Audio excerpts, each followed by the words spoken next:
हरियाणा के मुख्यमंत्री नायब सिंह सैनी ने आज एक ज्ञान सेतु के नाम से एमओयू साइन किया है, जो प्रदेश के तमाम विश्वविद्यालयों में शिक्षा की जो गुणवत्ता है उसको लेकर काम करेगा। और इसके अलावा भी मुख्यमंत्री लगातार परी बजट बैठक कर रहे हैं, प्रदेश के तमाम जो वर्ग हैं उनके बीच में जा रहे हैं। इस वक्त मेरे साथ बातचीत करने के लिए जो वाइस चांसलर है श्री विश्वकर्मा कौशल विश्वविद्यालय के प्रोफेसर दिनेश कुमार, वो मौजूद हैं। वो भी परी बजट बैठक जो मुख्यमंत्री जी ने की थी उसमें शामिल हुए थे। सर, इन दिनों मुख्यमंत्री तमाम जो वर्ग हैं, स्टेक होल्डर्स हैं, उनके बीच में जा रहे हैं, चाहे वो बुद्धिजीवी हैं या उद्योगपति हैं या शिक्षाविद हैं, हर वर्ग के साथ मुख्यमंत्री मुलाकात कर रहे हैं। इसी कड़ी में आप भी मुख्यमंत्री से मिले थे परी बजट बैठक में। किस तरीके के मुख्यमंत्री सुझाव ले रहे हैं और आप लोग क्या सुझाव दे रहे हैं सर? मैं अभी गुरुग्राम यूनिवर्सिटी में जो मीटिंग हुई थी, प्री बजट मीटिंग में, उसमें सम्मिलित था और मुख्यमंत्री जी ने सभी जो वर्ग के जो लोग हैं उनसे उन्होंने सुझाव मांगे।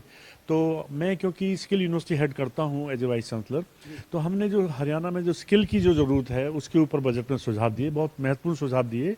उनके माध्यम से जो हम यूनिवर्सिटी है, खाली ये स्किल यूनिवर्सिटी ऐसा ना हो कि केवल अपने ही कोर्स चलाए। हम चाहते हैं कि स्किल यूनिवर्सिटी के जो कोर्सेज हैं सारे हरियाणा की जो यूनिवर्सिटीज़ हैं बाकी उनके लिए भी लागू हों और सारी यूनिवर्सिटीज़ हमें आत्मसात करें कि ये हमारा पार्ट है, क्योंकि हर यूनिवर्सिटी स्किल के लिए उतनी बढ़िया फैसिलिटी जनरेट नहीं कर सकती। तो मैंने ये सुझाव दिया कि हम इसको एक सेंट्रलाइज फैसिलिटी तरह यूज़ करेंगे और जो स्किल कंपोनेंट एनईपी में है वो हम हैंडल करेंगे। तो ये एक बहुत इंपॉर्टेंट सुझाव था और इसके माध्यम से हमने ये भी कहा कि एक जो टॉप क्लास के, जो वर्ल्ड क्लास के टॉप लेवल के जो स्किल सेंटर्स हैं कुछ एरियाज में, खासकर जो गवर्नमेंट के जो मिशन एरियाज हैं, जैसे एक सेमीकंडक्टर का एरिया है, क्वांटम कंप्यूटिंग का एरिया है और कुछ ऐसे नए नए जो एरियाज आएंगे, एआई का, एमएल का जो एरियाज हैं, इनके लिए भी सेंटर ऑफ एक्सीलेंस जो स्किल से रिलेटेड हैं वो हम उनको लेने के लिए तैयार हैं, बनाने के लिए तैयार हैं, सो दैट कि वो सारी फैसिलिटीज़ पूरे हरियाणा में बाकी यूनिवर्सिटी भी उसको यूज़ कर पाएँ।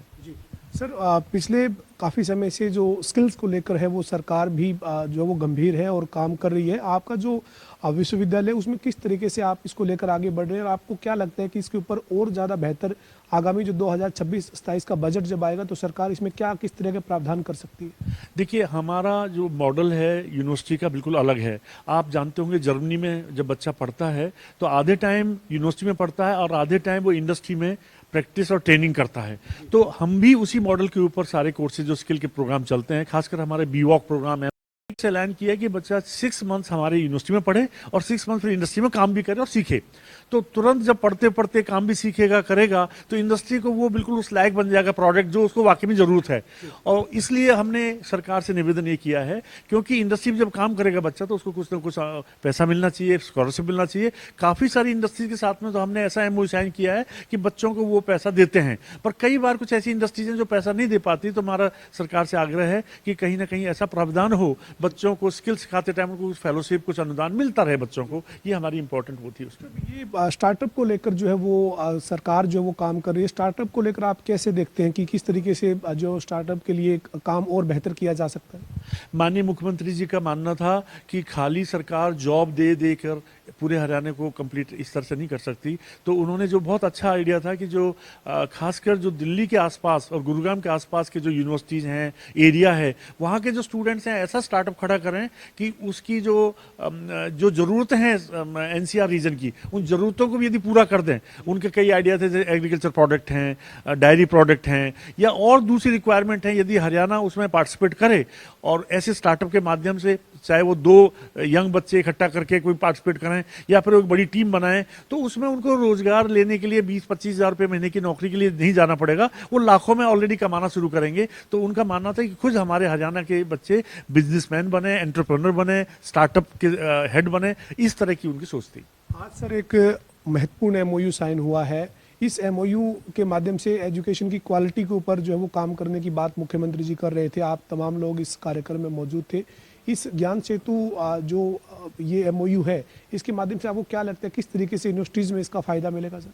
देखिए, जो ज्ञान सेतु का जो इन्होंने पोर्टल का आज वो किया, अनावरण किया, इसके माध्यम से तो सरकार हमें मॉनिटर करेगी कि यूनिवर्सिटीज़ किस तरह से काम करती हैं, किस यूनिवर्सिटी ने क्या क्या काम कर लिया है, जो हमारे एनईपी के पैरामीटर्स हैं, हमें जो एक्सीलेंस लेके आनी है उसके हिसाब से क्या क्या अचीवमेंट हमारी हो रही हैं। तो ये तो मॉनिटरिंग के लिए है स्टेट गवर्नमेंट। लेकिन आज का एमओयू हमारे लिए खास इसलिए है कि आज लगता है कि हम जैसे एज ए यूनिवर्सिटी यूनिवर्सिटी अकेली यूनिवर्सिटी किसी भी इंडस्ट्री के पास जाती थी तो हमें अकेला सोच के वो ट्रीट करती थी, लेकिन अब हम जब इस सरकार के एमओयू के माध्यम से जुड़ गए हैं सारे और सरकार हमारे साथ जो खड़ी हो गई है तो ऐसा लगता है कि एक फोर्स नजर आएगी इंडस्ट्रीज को, तो इंडस्ट्रीज हमें ज़्यादा सीरियसली लेंगे और इसमें हमारे एमओयू जो सिंगल लेवल पर हम करते थे तो उसकी बजाय ज़्यादा फोर्स होगी तो इंडस्ट्री हमें ज़्यादा सीरियसली लेंगी।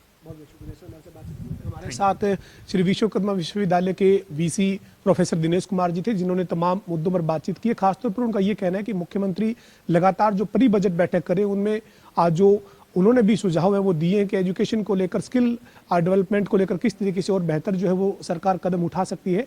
इसके अलावा उनका ये भी कहना है कि जो ज्ञान सेतु एमओयू हुआ है उसके जरिए जो तमाम यूनिवर्सिटीज़ हैं उनको मजबूती जो है वो मिलेगी और सरकार की सपोर्ट जो है वो जब इंडस्ट्री के साथ जब यूनिवर्सिटी जाती है, बातचीत करती है तो उन्हें इसकी मदद मिलेगी। वीडियो जर्नलिस्ट विजेंद्र सिंह के साथ पवन सिंह और जनता टीवी, पंचकुला।